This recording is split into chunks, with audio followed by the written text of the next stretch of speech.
YCP ఘోర ఓటమి తర్వాత జగన్ కు మిగిలిన ఎమ్మెల్యేలు 11 మంది. వీరితో పాటు మరో 4 ఎంపీలు కూడా గెలిచారు.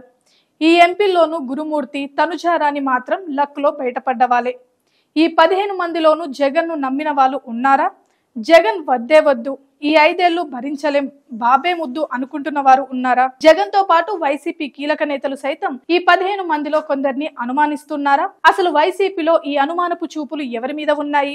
జగన్ పార్టీ సింబల్ మీద గెలిచి ఇప్పుడు జగన్ కే దూరం జరగాలని అనుకుంటుందెవరు? వై నాట్ 175 అంటూ టీడీపీని జీరోను చేస్తానని 4 ఏళ్లుగా ప్రగల్భాలు పలికిన వైసీపీ అధినేత ఏపీ మాజీ ముఖ్యమంత్రి జగన్ జస్ట్ 11 అంటూ సరిపెట్టుకున్నారు. 25కు 25 ఎంపీ సీట్లు మావే అన్న జగన్ కు 4 సీట్లతో ఏపీ జనాలు షాక్ ఇచ్చారు.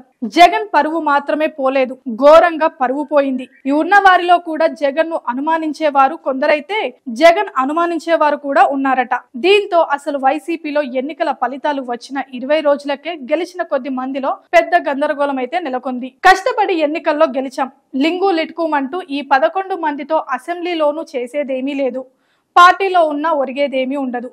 పోరాటాలు చేసిన తర్వాత జగన్ తమ కష్టం గుర్తిస్తారన్న నమ్మకాలు కూడా ఎవరికీ లేవు. అందుకే ఇప్పుడు జగన్ ను వదిలేసి మిగిలిన 14 మందిలో కూడా కొందరు పక్కదారులు చూస్తున్నట్లు వైసీపీ వర్గాల్లో డౌట్లు మొదలయ్యాయి. పెద్దిరెడ్డి ఫ్యామిలీలో గెలిచిన 3 జగన్, బూచేపల్లి శివప్రసాద్ రెడ్డి, గురుమూర్తి, అవినాష్ రెడ్డి వీరు మాత్రమే ఒకరిని మరొకరు నమ్ముకునే పరిస్థితి ఉంది. వీరు మినహా వైసీపీ నుంచి గెలిచిన మిగిలిన ప్రజాప్రతినిధులు ఎవరిని జగన్ నమ్మే పరిస్థితి లేదు. జగన్ ను వారు నమ్మే పరిస్థితి లేదు. పాడేరు, అరకు ఎమ్మెల్యేలు, అరకు ఎంపీతో పాటు ఎర్రగొండ్రపాలెం ఎమ్మెల్యే, రాజంపేట ఎమ్మెల్యే అమర్నాథ్ రెడ్డి లాంటి వాళ్ళు ఎప్పుడైనా జగన్ కు హ్యాండ్ ఇవ్వవచ్చని అటు వైసీపీ వాళ్ళు ఇటు టీడీపీ వాళ్ళల్లో కూడా చర్చ మొదలైంది. ఎన్నికల ఫలితాలు వచ్చి కేవలం 20 రోజులు మాత్రమే కావడంతో చంద్రబాబు ఈ జంపింగ్ నేతలపై దృష్టి సారించడం లేదు. బాబు ఒక్కసారి ఊ అని సిగ్నల్ ఇస్తే చాలు వైసీపీలో మిగిలిన 14 మందిలో సగం మంది అయినా గోడ దూకేందుకు రెడీగా ఉన్నారు.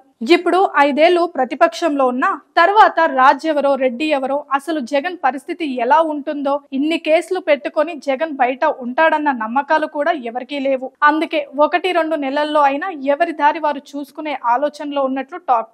ఏదేమైనా ఈ 14 మందిలో ఏడాది తిరక్క ముందే కనీసం సగం వికెట్లయితే టపా టపా రాలిపోవడం పక్కాగా కనిపిస్తుంది.